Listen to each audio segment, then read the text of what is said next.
Asalaamu calaykum waraxmatullaahi wabarakaatuh. Dhammaan daawadayaasheena sharafta leh ee ku xiran janalkeena. Soo dhawaada walaalayaal, ku soo dhawaada maalin cusub iyo muuqaal cusub aad u xiiso badan. Qisaskeena maanta runtii waa kuwo cajiib ah oo laga yaaba dad badan noloshooda inay saameeyeen. Qisadeena koowaad ee maanta waxaa ka sheekeynaysa gabar. Gabadhaani waxay tiri waxaa i dulmiyey oo aad iyo aad i dulmiyey ninkii i qabay reerkiisa. Asigana wuxuu ahaa qof jilcan oo aan dadka kala xalin karin misana kala maslaxayn karin. Waxay tiri waxaan ahayn dad daris ah oo isku dhow, mar walba waa ay i dulmin jireen, asagana warka loo sheego buu qaadan jiray. Waxay tiri arrintaas waan u dulqaadan waayey, dhowr mar ayaan asagii kala hadlay, wuxuuna ii sheegay mar walba familkiisa inay saxan yihiin. Waxaan go'aansaday ayay tiri in aan ka tago ninkan oo aan iska furo, maadaama aan faa'iidada ku qaba ay yar tahay oo haddii la i dulmiyo dadkii i dulmiyey uu dhinacooda taagan yahay. Waxay tiri markii aan saas nafteyda go'aan ku gaaray waxaan bilaabay Ilaahay subxaanahu wa tacaala inaan baryo, waxaana aad u akhrin jiray istighfaarta. Sidoo kale waxay tiri waan ducaysan jiray. Alxamdulillaah, mushkiladeydii Ilaahay waa xalliyey. Aniga iyo ninkaygiina inkastoo markii hore aan ku fikiray inaan kala tagno, laakiin alxamdulillaah familkii aan ag deganayn ay dhibaatada inaga soo gaaraysay waan ka ag guurnay. Aniga iyo odaygana waa isbahanay, waxaana noqonay hadda dad sidii hore ka wanaagsan isku ah. Alxamdulillaah, isbeddelkaasne waxaan ku arkay ayay tiri muddo 2 isbuuc ah. Qisadana labaad ee maanta waxaa ka sheekeynaa wiilkaani wuxuu yidhi waxaa jirtay shaqo aan ka shaqayn jiray oo la iga soo buriyey. Sababta la iga soo buriyeyna wax kale ma ahayn.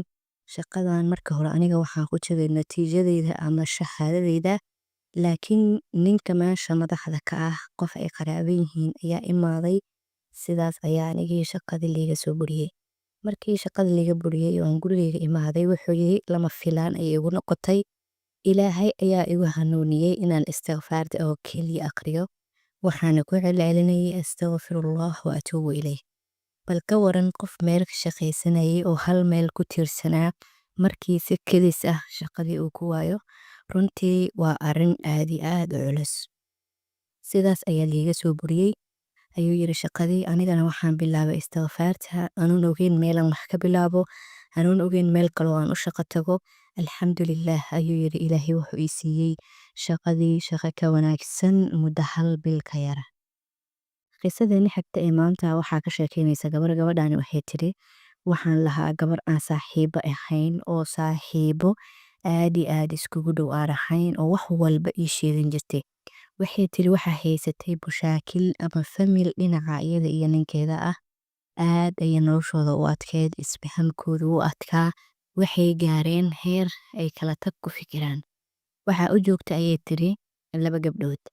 Gabadhan saaxiibtay ah waxaan kula taliyey inay istighfaar samayso oo si fudud reerkooda aysan ku burburinin, sidoo kale inay sabarto ayaan kula taliyey ayay tiri.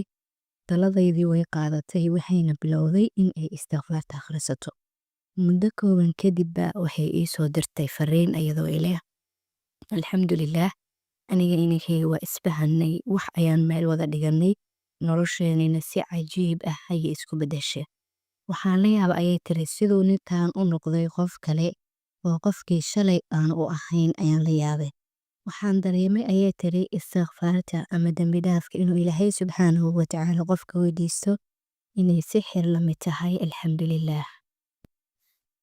Qisadeena xigta ee maanta waxaa ka sheekeynaya wiilkaani wuxuu yidhi waxa ay haystay dhaqaale xumi aad iyo aad u fara badan oo dhaqaalaha ayaa igu liitay. Waxaana ahaa qof xaas leh, awlaad leh, waxaa liiga rabay biil iyo wax kasta. Bishaan aad ayay nolosha igu adkaatay ayuu yidhi. Ayadoo nolosha igu culus tahay oo arrimihii oo idil igu cakiran yihiin ayaan waxaan bilaabay inaan akhriyo istighfaarta astaghfirullah wa atuubu ilayh, astaghfirullah wa atuubu ilayh inaan ku celceliyo ayaan bilaabay. Waxaa ii imaaday ayuu yidhi nin adeerkay ah wuxuuna i siiyey lacag aanan filayn. Arrinta la yaabka leh ayaa waxay tahay xitaa ninkaas adeerkayga ah xiriir saas inooma dhexaynin. Dad saas isku xiriiriya maan ahayn. Asiga ayaa gurigeyga iigu imaaday lacagtiina i guddoonsiiyey. Qisadeena xigta maanta waxaa inooga sheekeynaysa gabadhaani waxay tiri waxaan laasimay akhrinta istikfaarta 1,000 mar maalintii. waxaan u akhrin jiray astaqfirullah wa atuubu ilayh ayaan 1,000 mar dhihi jiray maalin kasta. waxaan ku sugnaa ayay tiri xaalad aad iyo aad u adag, sidoo kale dhaqaalahaygana wuxuu ahaa mid liito. alxamdulilah ayay tiri muddo isbuuc ah markii aan waday, ilaahay subxaanahu watacaala noloshaydii waa uu bedelay. waxaan noqday qof ilaahay subxaanahu watacaala murugadii iyo kurbadii iyo culayskii haystay uu ka qaaday. sidoo kale waxay tiri waxaan noqday qof oo ilaahay subxaanahu watacaala ku irsaaqay meel aysan ka filaynin. qisadeena xigta maanta waxaa ka sheekeynaysa gabadhaani waxay tiri waxaan gaaray da'da 38 sano. 38 sano ayaan gaaray anigoo welina cid ay i guursadeen. waxay tiri dad badan ayaa isoo doontay, laakiin qof walba markuu isoo doonto oo asagii gurigeena imaado ay reerkeena wada hadlaan, wuxuu dhihi jiray aniga guurkan waa ka laabtay. aad ayaan u walwali jiray ayay tiri. sidoo kale waalidkay gaar ahaan hooyadii culays ayay dareemi jirtay. qof asagay kusoo doonta shalay inuu haddana iska laabto, weliba hal qof ma aha, 2 qof ma aha, waa dhowr qof. waxay tiri waxaan sidaas ku gaaray da'da 38 sano. hooyadii ayaa waxay igula talisay inaan bilaabo istikfaarta, oon ilaahay subxaanahu watacaala istikfaar weydiisto oo aan u niyeysto in uu ilaahay guur igu siiyo. waxay tiri sidii ayaan sameeyey talada waalidkay gaar ahaan hooyadii ayaan qaatay. bilba kama soo wareeganin ilaa iyo waxaa ii imaaday nasiibkaygii iyo calafkaygii. waan isguursanay ayay tiri. markii aan isguursanayna ilaahay subxaanahu watacaala waa noo nimceeyey oo waxaan noqonnay dad isfahmay. qisadan ugu dambeysay maanta waxaa ka sheekeynay wiilkani wuxuu yidhi waxaan ahaa wiil iska dhalinyaro ah oo waxbarto. wuxuu yidhi waxaan waan jiray marmarka qaar tiransboor aan ku raaco baabuur ama waxaan buugaa ku gato. xaaladda ayaa aad iyo aad iigu cusleed iguna adkeed.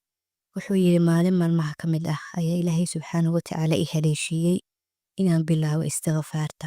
astaqfirullah rabbii wa atuubu ilayh ayaan dhihi jiray ayuu yidhi. ilaahayow ii irsaaq sidaad u irsaaqday shimbiraha oo kale.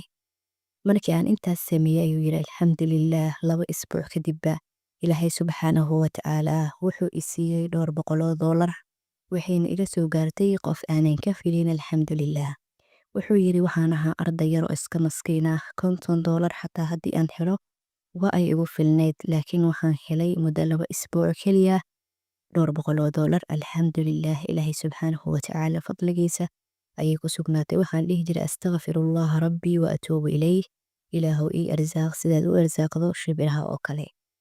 alxamdulilah ayuu yidhi. ilaahay 2 isbuuc gudahooda dhowr boqoloo doolar ayuu iigu soo geliyey.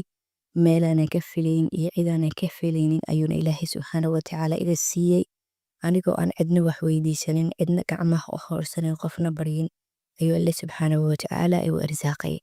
haddaba istikfaarta waa kanzi ama kayd weyn, qofkii ka faa'iidaystana uu ku liibaani doono adduun iyo aakhira biidnillaah. waa mahadsantihiin walaalaha sharafta badan. qisaskeena maanta halkaan ayay noo egyihiin. hadda halkaan soo gaartay, fadlan ha ka iloobin muuqaalka inaad like saarto si ay u gaaraan asxaab badan ogana faa'iidaystaan. mar walba qofkii khayrka faafiyo wuxuu la mid yahay qof sameeye oo kale. waa mahadsantihiin walaalaha khayrka jecel. wasalaamu calaykum waraxmatullaahi wabarakaatuhu.